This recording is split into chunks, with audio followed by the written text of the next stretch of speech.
Hello guys, welcome back to the channel. Welcome back to another episode from your boy D at Salvage Nation. This episode we are back on the STEEDA Focus ST build, and as you can see we got no doors on this car. That's because in episode 1 we stripped down all the damage sections and we found out a whole host of damage. Well, in this episode I've gone out, I've done a bit of shopping and we've got some new parts. So it's time to close up all of this. I've got a set of new doors and I've got some other bits and bobs that I needed. So let's get straight into it. Now guys, look at all this mess, but hidden behind this mess was all of these red parts. They were hiding in plain sight. If you saw the last CHR video or the last Audi A3 video, you would have seen these bits hiding in the background. And now it's time to reveal what they were for. So guys, we got a wing panel.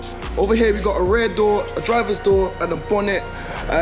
Also, like I said in episode 1, I made a phone call to the guys over at SVA Panels, so I've got that rad pack that I needed. However, I still need to get the rubber hose that was leaking. But what I'm happy is I managed to find a breaker on eBay which was local. We got all the panels in the same red. It's a matching paint code and the color and the paintwork is in good condition. It has got some dust because it's literally been sat in the garage for a few weeks, and the good thing about them is they're in really good condition, so it shouldn't require a spray job, and that's, you know, that's gonna save a whole ton of money. So we're gonna get these on the car, get it all polished up, hopefully everything lines up, no damage, and yeah, let's go. So let's get into that.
So guys, there you have it. With a little bit of hard work and hard graft, little bit of knowledge and a little bit of clever engineering when it came to sourcing these parts, I managed to get that wing as well as the bonnet, the driver door and the passenger door in the same color, same paint code, and the only difference is I would say the car's paint is a little bit shinier than the panels, and that just means that one car was exposed to the elements a bit more than the other.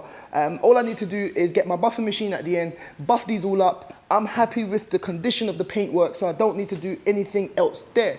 However, we did run into a little bit of a problem, and that problem is the doors kind of electronic mechanisms are not working, and I feel that it's because, I don't know, maybe the wiring loom is different. I do know that the wiring loom and the electronics on my original broken doors were working, because when you press the key you would hear kind of like the lock trying to engage, etc, etc. So what I'm going to do now is, I've still got the broken doors. I was hoping I didn't have to do this, but I need to gut all the bits out of the old doors and swap them out with these new doors. And then if you look in this box here, in that box right there is the radiator that I ordered from the guys over at SVA Panels. So we're going to be getting that installed just after we sort out the rubber hose as well. There's still a ton of work to do in this episode, so I'm going to blitz through as much as I can, and then we're going to call it a day on this one. But guys, the STEEDA ST build is starting to take shape. Let me know what you think so far.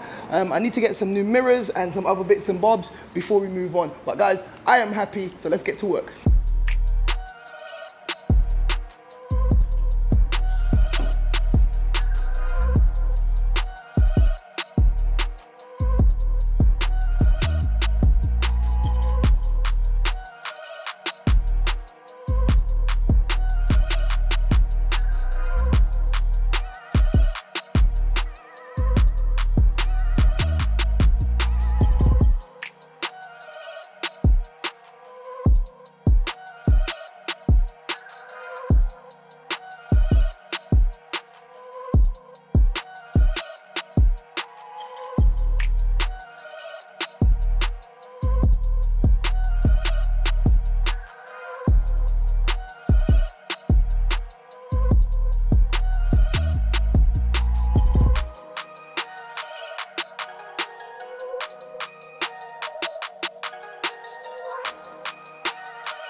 So guys, I've run into a little bit of a problem. I want to take this rear glass because it's tinted, and this one is got the factory tint, but it's not as dark as that one, and I just want it to match.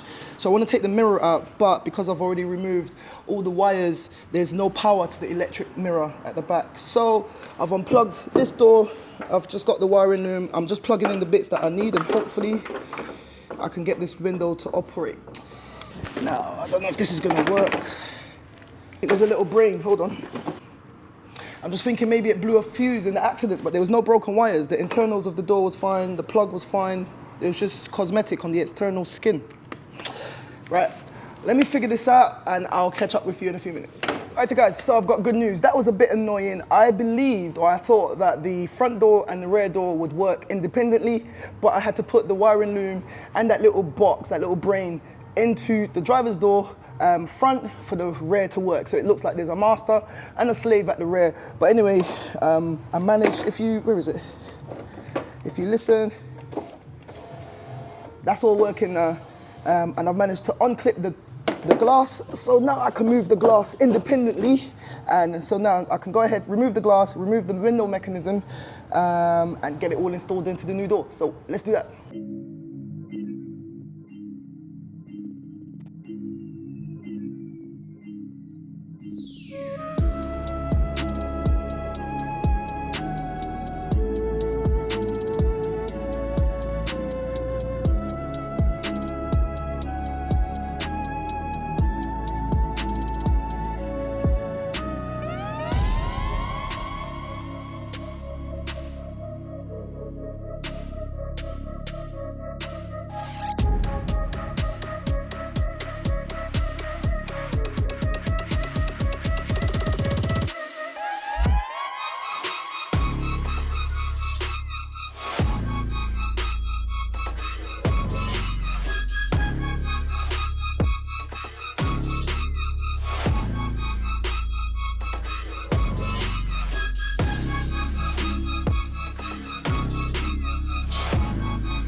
Alright you guys, so as you just saw, I went ahead and I sorted out the wing, the doors, and also the bonnet. We managed to salvage these little window clips and they're looking nice. But one of the things I'm really excited about and I'm really happy about is this A-pillar seems to be alright. So for example, with the new door on, look, it opens and it closes fine without any issue.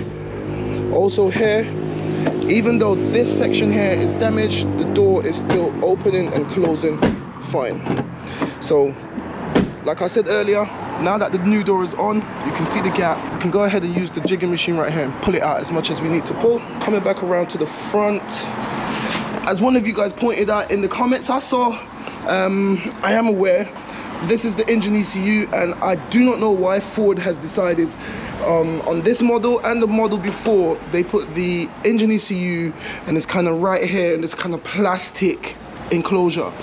If there's any damage to the front end of the car, the engine ECU is going to go straight away, which is not good. Normally car manufacturers, they'll leave the engine ECU somewhere at the top where it's safe, but Ford has decided to put it there, so that's where it's going to go. So we're going to go down to Ford, we're going to get this new bracket, put that back in place, keep that as safe as possible, and also get that that hose. I can't do anything else until I get that hose, which is right here. It's off the oil cooler and it goes into the engine block. As I showed you earlier as well, that is actually leaking. Once I get that hose from Ford, then I can go ahead and replace that hose and the damaged radiator as well, and we should be able to close up the front end again and continue the bodywork on that side. But for now, I'm going to leave you guys and I'll catch up with you guys once I get those parts from Ford. Guys, thank you for watching. Click here to see what YouTube thinks you should watch. Click here to watch one of my previous episodes.